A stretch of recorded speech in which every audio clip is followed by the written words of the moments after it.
안녕하세요. 주토피아 채널의 제이입니다. 오늘은 주식으로 부동산 따라잡기 프롤로그 2편 1편에 이어서 시작해 보도록 하겠습니다. 1편의 영상에서 마지막에 주식으로 돈 벌기 힘든 이유에 대해서 알려드렸는데요. 첫 번째로 변동성이 커서 많이 떨어지면 많이 올라야 본전인데 많이 오르기까지 장기 투자하기가 힘들고, 변동성이 높아서 목돈을 투자하기가 어렵다는 단점이 있고요. 많이 잃을 수 있으니까 선뜻 큰 돈을 투자할 수가 없죠. 그래서 주식은 주로 여윳돈으로 투자하게 되는데, 부동산은 장기 대출을 이용해서 목돈을 투자해서 장기 투자하는 경우가 많죠. 세 번째로 주식은 레버리지를 쓰기가 힘들어요. 부동산은 우리나라의 경우 부동산 담보대출이라는 것도 해주고 레버리지를 쓰기가 편리한 반면에, 주식은 담보대출도 쉽지가 않고 레버리지를 쓰기가 어렵고요. 이런 모든 게 주식의 변동성이 커서 일어나는 일인데요. 이제부터 변동성을 다스리면서 주식으로 어떻게 부동산처럼 투자할 수 있는지 알아보도록 하겠습니다. 주식 투자를 부동산 투자처럼 하려면 어떻게 해야 될까요? 먼저 변동성을 낮춰야겠죠. 변동성을 낮추는 방법은 여러 가지가 있는데, 주식 투자를 금융자산 투자라는 걸로 확장을 해볼게요. 자산군의 확장을 위해서. 자산군에는 위험자산인 주식만 있는 게 아니고 안전자산인 채권도 있고 대체자산인 금도 있고 원자재도 있고 비트코인도 있잖아요. 모든 금융자산을 일정 비율로 섞어서 하나의 포트폴리오를 구성해서 자금을 운영하면 변동성이 급격하게 줄어들거든요. 그거를 저희가 자산배분 투자라고 불리기도 하죠. 그러니까 상관관계가 낮은 여러 자산들을 분산해서 투자하면 변동성이 극히 낮아지게 돼요. 주식 비중이 없는 만큼 수익률도 낮아지지만, 수익률이 문제가 아니라 돈 벌기 힘든 이유는 변동성이 높아서 돈을 벌기 힘든 거예요. 부동산은 수익률이 그렇게 높지는 않거든요. 부동산 같은 경우는 원래 50년간 연간 복리 수익률 계산으로 5%대를 기록하고 있었고, 주식 투자는 한 7% 정도가 나왔었어요. 최근에 랠리로 부동산이 엄청나게 상승했죠. 그래서 부동산이 이제는 5%는 아니고 6, 7%까지 올라갔을 것 같긴 해요. 50년 평균이. 근데 어쨌든 부동산 투자로 연 복리 10% 이상을 꾸준히 버는 게 굉장히 특이한 장이고 상승장이라고 봐야지, 평생 동안 그렇게 벌 수 있다고 생각하면 안 되거든요. 그런 걸로 따지면 부동산은 장기 투자 수익률이 아주 높은 건 아니죠. 근데 부동산으로 돈 번 사람이 많은 이유는 변동성이 낮기 때문이에요. 수익률이 높아서 돈을 버는 게 아니고요. 그래서 주식 투자도 변동성을 낮추면 어떻게 될까라는 생각이고, 변동성을 낮추면 목돈을 장기 투자하기가 쉬워지죠. 그래서 주식도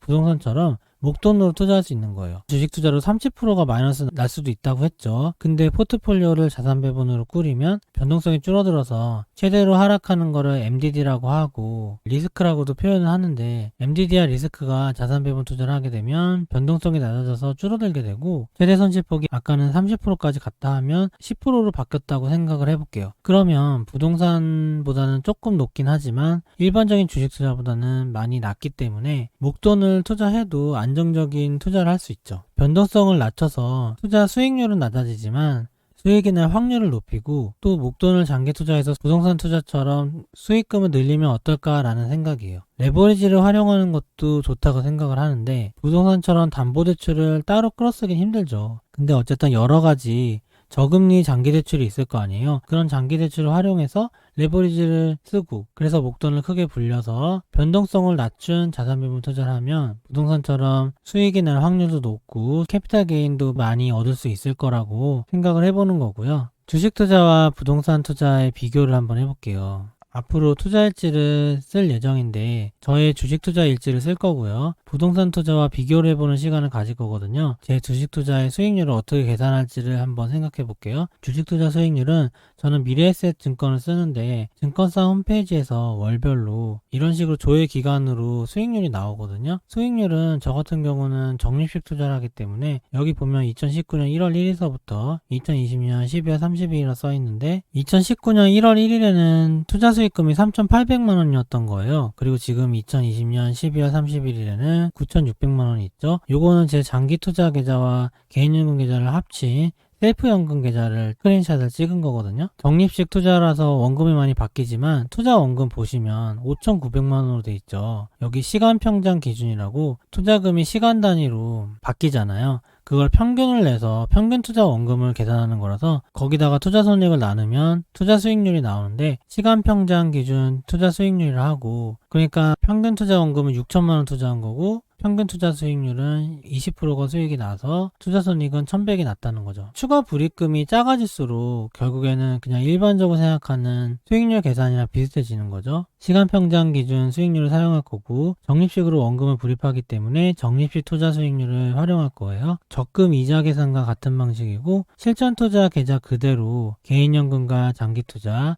합친 걸 전 셀프 연금이라 하는데 이 투자 수익률을 월별로 쪼개서 누적해서 입력을 할 생각이에요. 그리고 부동산 투자의 수익률은 어떻게 계산할 거냐면 KB부동산의 통계를 활용할 건데요. KB부동산 사이트에 들어가셔서 통계 버튼을 누르면 첫 페이지에 이렇게 아파트 주간 매매 지수라는 게 나오거든요. 밑으로 내리면 월별 지수가 바로 나오는데 이런 화면이 나와요. 월간 아파트 매매 동향 해서 매 월별로 투자 수익률이 나와 있고요. 이렇게 지수화시켜서 말을 하거든요. 2019년 1월서부터 이걸 기록을 했어요. 2019년 1월에 지수가 100점이고 지금이 114점이에요. 2020년 12월 기준으로. 이게 서울 아파트를 제가 스크린샷 찍은 거거든요. 서울 아파트는 평균적으로 2019년 1월서부터 2020년 12월까지 14% 정도 올랐다고 생각하면 되는 거예요. 지수가 14가 올랐다는 거는 14% 올랐다는 거거든요. 요건 변동률은 전달 대비 변동률이에요. 이런 식으로 부동산 통계가 나오기 때문에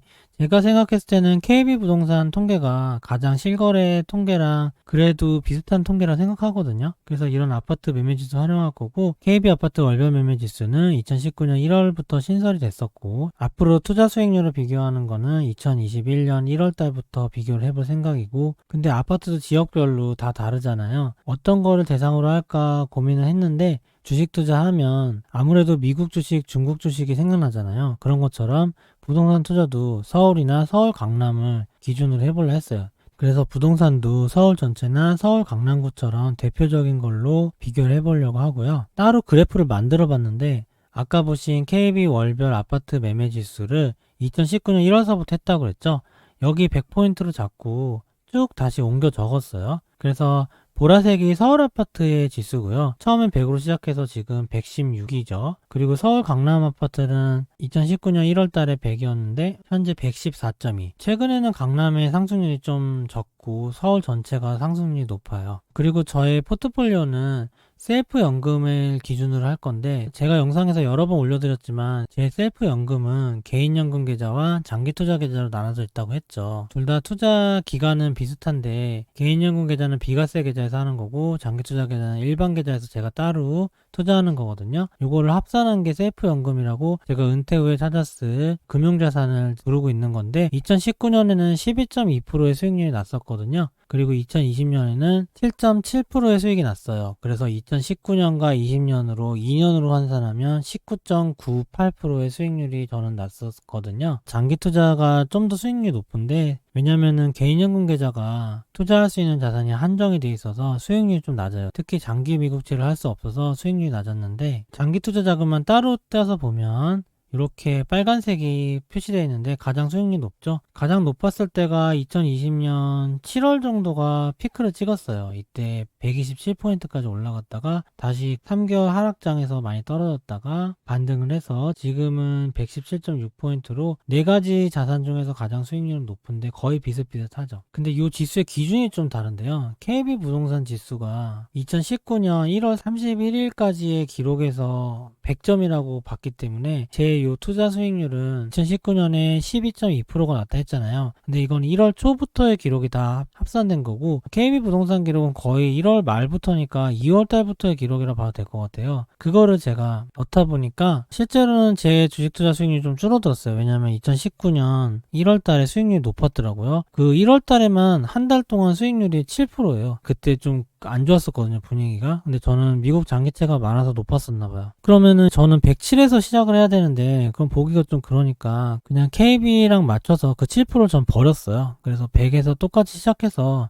수익률이 좀 낮아진 느낌은 있는데 앞으로는 2021년서부터 기록할 거니까 지금은 이런 식으로 제가 기록을 해보려 합니다 라고 알려드리는 거고, 셀프연금은 개인연금 계좌가 들어가서 좀 수익률이 줄었어요. 지금 가장 줄은 것 같고, 그래도 거의 비슷해요. 변동성은 좀 낮고요. 이렇게 보니까 보기가 좀 힘들더라고요. 너무 많아서. 그래서 이 중에서 대표로 하나씩 뽑았어요. 그냥 장기투자는 빼고 셀프연금이라고 개인연금과 장기투자를 합산한 수익률만 저는 기록을 할 거고요. 그리고 아파트도 강남 아파트를 할까 서울 아파트를 할까 고민했는데 그냥 서울 아파트를 하기로 했어요. 좀 더 대표성이 있는 것 같아서. 그래서 이렇게 두 개만 따로 떼봤는데요. 개인연금 계좌, 장기투자 계좌, 셀프연금 계좌를 주토피아라고 파란색으로 표시했고, 서울 아파트의 수익률을 빨간색으로 표시를 한 거죠. 2019년 1월달부터 이렇게 표시했는데, 이거 기록하면서 제가 느낀 게, 저는 제 자산 배분 포트폴리오가 변동성이 부동산에 비교할 만큼 낮다고 생각했거든요. 왜 그랬냐면은 이때 부동산이 여기 보면 2019년 초반엔 좀 안 좋았었어요. 많이 떨어졌는데 강남권의 아파트들은 20억이 17억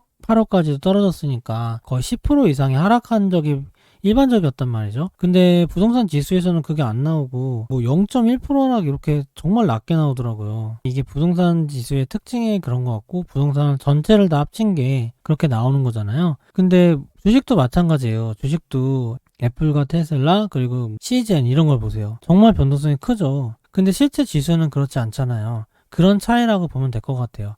그러니까 그냥 부동산은 부동산 지수대로 인정하고 투자는 투자 지수대로 인정하면 되는데, 저는 자산 배분 투자를 하니까 그냥 제 투자 포트폴리오 지수화 시켜도 큰 문제가 없어요. 워낙에 변동성이 낮기 때문에. 지금 보면 이 채권이 많았던 시기예요. 2019년서부터 2020년 3월까지는 제 포트폴리오에 채권이 60% 이상 있었거든요. 미국 장기채가요. 그러니까 확실히 변동성이 낮은 것 같아요. 보면은 변동폭이 굉장히 낮죠. 2020년 3월 달에 코로나 위기로 엄청난 난리가 났잖아요. 근데 저는 2020년 1월 달부터 수익이 나서 2월 달까지는 오히려 수익이었죠. 그리고 그냥 3월 위기 난리 났을 때 코스피 1400포인트 갔을 때 그냥 105로 4% 떨어진 게 전부예요. 수익률이 마이너스 된 것도 아니고 조금 4% 정도 떨어진 게 전부라는 거죠. 지수는 3, 40% 떨어졌는데. 이렇게 안정적이었는데 제로금리가 되고 나서는 위험자산 비중을 계속 올렸어요. 그러니까 여기 보시면 변동폭이 옛날에 비해서 훨씬 커졌더라고요. 그러니까 여기는 지금 위험자산이 50% 이상이 돼 있는 거고,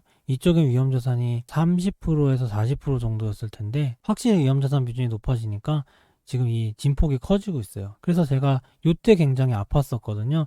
9월, 10월 조정 때 많이 떨어졌어요. 11%나 떨어졌는데 지금 생각해봐도 변동폭이 크다는 게 느껴지네요. 3월 위기 때도 4%밖에 안 떨어졌는데 9월, 10월 조정장에서 별로 조정도 안 받았는데 이렇게 떨어졌다는 게 확실히 위험자산의 변동성을 느낄 수 있었고, 제가 동적 자산 배분을 시작한 게 거의 금리가 높을 때 시작했기 때문에 채권의 힘이 워낙에 강해서 항상 변동성이 낮다고 생각했었는데, 이제는 변동성이 높은 시기라 저도 마음의 준비를 많이 해야 될 것 같다는 생각이 들고요. 대신에 위험자산이 높아진 만큼 제 기대 수익률도 많이 높아질 거라 예측을 하고 있어요. 어쨌든 제 투자 포트폴리오를 보시면 부동산보다는 변동성이 크지만 그래도 뭐 일반적인 주식 투자나 지수 투자보다는 훨씬 변동성이 작죠. 이런 식으로 이제 투자를 해서 부동산을 따라가 볼 거고, 부동산이 2020년 하반기서부터 가파르게 또 올라가지고 이제는 제 자산 배분 투자 수익률이 많이 따라잡히고, 여기 화면에서는 역전된 걸로 나오는데 2% 정도 차이 나네요. 그래서 이렇게 매달 비교를 해서 과연 주식 투자로 부동산 투자만큼 수익을 낼 수 있는지 살펴보는 시간을 가질 거예요. 그냥 일반적인 위험자산 투자나 개별적 투자하시는 분 수익률이 되게 높잖아요. 그래서 이런 비교가 의미가 없을 만큼 수익이 많이 난 사람도 있겠죠. 근데 일반적인 투자자는 그렇게 리스크가 큰 투자를 하면 투자 수익금이 많지가 않아요. 어쩔 수가 없죠. 10억 투자했다가 제가 여기 같은 경우 이때 지수가 20% 정도 떨어졌거든요. 근데 저는 10% 떨어졌잖아요. 근데 개별주 하는 사람은 50% 떨어질 수도 있어요.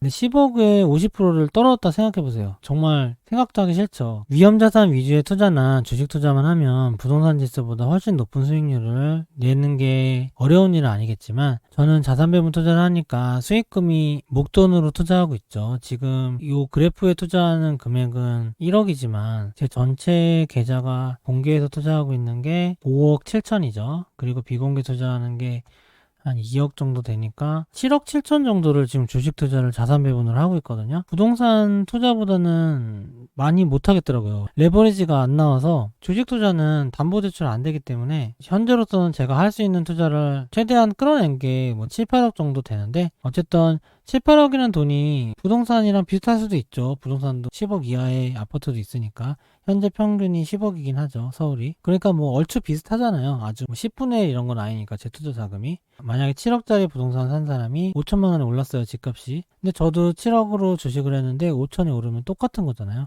수익금만 똑같지. 저는 바로 팔아서 5천 수익금을 확정 지을 수 있지만, 부동산 투자하는 사람은 양도소득세 때문에 그냥 강제 장기 투자를 해야 되죠. 그런 것까지 따지면 주식 투자 수익금이 좀 더 가치 있다고 생각을 해요, 저는. 근데 어쨌든 간에 그냥 단순하게 수치만 봐도 이렇게 부동산 투자랑 별 차이가 없다는 거, 현재까지 2년간의 결과로 보여주고 있고, 앞으로도 과연 부동산 투자를 뛰어넘을 수 있을지 한번 기록하고 확인하는 시간을 가져보도록 할 거고요. 주식으로 부동산처럼 수익금을 얻는 게 목표예요. 수익률이 아니고. 기록은 비교할 때는 수익률로 비교를 하고, 주식으로 부동산처럼 비슷한 수익률을 내면서 비슷한 목돈을 투자해서 비슷한 수익금을 얻는 게 제 목표인 거죠. 변동성을 낮추는 건 자산배분 투자를 할 수 있고, 변동성을 낮추고 목돈을 패시브 투자할 수 있죠. 제가 하는 방식은 ETF 패시브 투자이기 때문에 한 달에 한 번 그냥 리밸런싱만 하고 있는 거죠. 부동산처럼 패시브 목돈 투자를 할 수 있고, 변동성을 낮춰서 레버리지를 활용할 수 있어요. 저도 지금 제가 활용할 수 있는 장기 투자 레버리지를 쓰고 있거든요. 부동산처럼 장기 투자를 이용하긴 하는데 부동산만큼은 이용 못해요. 부동산은 워낙에 대출을 많이 해줘서. 주식은 그 정도까지 못하는데, 어쨌든 주식도 레버리지를 아예 활용하지 않고 순자산만 하면 너무 수익금이 적으니까 레버리지를 활용해서 투자 수익을 낼 거고요. 그렇게 해서 주식도 부동산처럼 투자하면 목돈을 벌 수 있을까요? 이거는 저도 궁금하고 많은 분들이 궁금하실 거예요. 그래서 저는 제가 투자하고 있는 방식이 이거를 증명하고 이 질문에 해답을 얻을 수 있는 투자 방식으로 투자하고 있기 때문에 제 스스로도 궁금증도 풀고, 그리고 기록으로 남겨놓으면 다른 분들한테도 도움이 될 수 있을 것 같아서 컨텐츠로 만들어 보기로 했어요. 오늘 영상은 전에 2021년 컨텐츠 계획에서 말씀드렸던 주식으로 부동산 따라잡기라는 주제로 앞으로 연재될 컨텐츠에 대해서 간략하게 개요와 이야기를 해보는 시간을 가져봤고요. 아마 KB 부동산 통계가 한 달에 한 번씩 업데이트 될 거니까 거기에 맞춰서 대략 한 달에 한 번 정도 영상이 올라올 예정이고, 아까 보여드린 단기 포트폴리오 말고 단기 포트폴리오에 훨씬 더 많은 투자금을 가지고 있거든요. 근데 부동산이라는 거는 장기 투자하는 거기도 하고 하니까 장기 투자 위주로 비교할 생각이고, 단기 투자 자금은 단기로 돈을 모아서 부동산을 살 수도 있을 거 아니에요. 저도 그렇게 할 생각으로 하고 있는 건데, 컨텐츠로 만들어서 도움이 된다면 단기 투자 자금 비교도 같이 넣어서 한번 해보도록 하겠습니다. 오늘 영상은 이만 마치도록 하겠습니다. 좋아요와 구독 부탁드립니다. 감사합니다.